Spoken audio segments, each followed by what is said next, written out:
தேர்தலில் கூட்டணி வைப்பதற்காக கம்யூனிஸ்ட் கட்சியினர் திமுகவிடம் பணம் பெற்றுக் கொண்டதாக ஏபிஎஸ் முன்வைத்த குற்றச்சாட்டிற்கு பதிலளித்த மதிமுக பொதுச் செயலாளர் வைகோ, கம்யூனிஸ்ட் இயக்கத்தினரை தியாகிகள் என்றும் மக்களுக்காக ரத்தம் சிந்தியவர்கள், அவர்களையெல்லாம் குறை சொல்லலாமா என்றும் வைகோ ஆதரவு தெரிவித்திருந்தார்.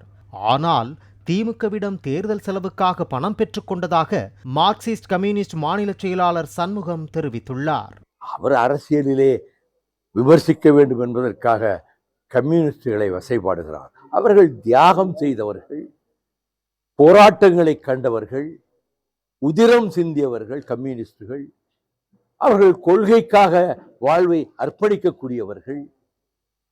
ஆக காசு இருந்தால்தான் தேர்தல் வேலை நடக்கும் என்ற நிலை ஏற்பட்ட போது அதற்கு பக்கபலமாக இருந்து திமுக கழகம் நேரடியாக உதவி செய்திருக்கலாம். ஆனால் இப்படி புழுதி வாரி தூற்றி பேசுவது முதலமைச்சராக இருந்தவருக்கு அழகல்ல. இந்த பணம் வாங்கின பிரச்சனையை 2019 அவ்வப்போது சில எதிர்க்கட்சி தலைவர்கள் தொடர்ந்து இதை சொல்லிக் கொண்டே இருக்கிறார்கள். நாங்கள் இந்த பிரச்சனைக்கு 100 முறை விளக்கம் கொடுத்தாச்சு. இந்த திராவிட முன்னேற்ற கழகத்தோடு தொகுதி உடன்பாடு செய்து கொண்டு நாங்கள் போட்டியிட்ட போது திராவிட முன்னேற்ற கழகத்தினுடைய தேர்தல் செலவுக்காக அந்த 2 தொகுதியிலே அவர்கள் கொடுத்த பணம் அது. அதை வாங்கி நாங்கள் அப்படியே கொடுத்துட்டோம்.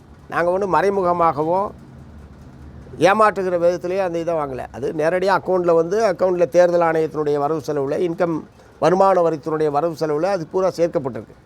நாங்கள் மறைக்கணும்னு நினச்சிருந்தா மறைமுகமாக நாங்கள் ஒன்றும் அந்த பணத்தை வாங்கலை. தேர்தலுக்காக வாங்கப்பட்டது என்பது தேர்தல் செலவுக்காக திமுகவுக்கு கொடுக்கப்பட்டது. அதுலேருந்து ஒரு சிங்கிள் டீ கூட மார்க்சிஸ்ட் கம்யூனிஸ்ட் கட்சியை சார்ந்த ஒரு தொண்டன் கூட அதில் சாப்பிடலன்றதை என்னால் கூரையில் நின்று கூவி சொல்ல முடியும். ஆகவே இதெல்லாம் அவர் தெரியாதவர்கள். ஏதோ ஒரு அபாண்டமான குற்றச்சாட்டை சொல்ல வேண்டும் என்பதற்காக மீண்டும் மீண்டும் இதை அவர்கள் சொல்லிக் கொண்டிருக்கிறார்கள்.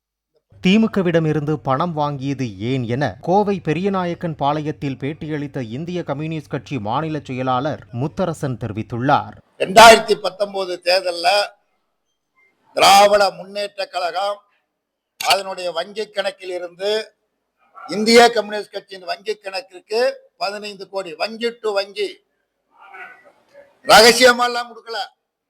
இது ஒன்றும் ரகசியம் அல்ல. 2019 தேர்தல் செலவினத்திற்காக திராவிட முன்னேற்ற கழகம் அதனுடைய தலைமை 15 கோடி இந்திய கம்யூனிஸ்ட் கட்சியின் வங்கி கணக்கு அனுப்பியது. இது என்ன பகிரங்கம்? என்னமோ இவர் கண்டுபிடிச்சது மாதிரி.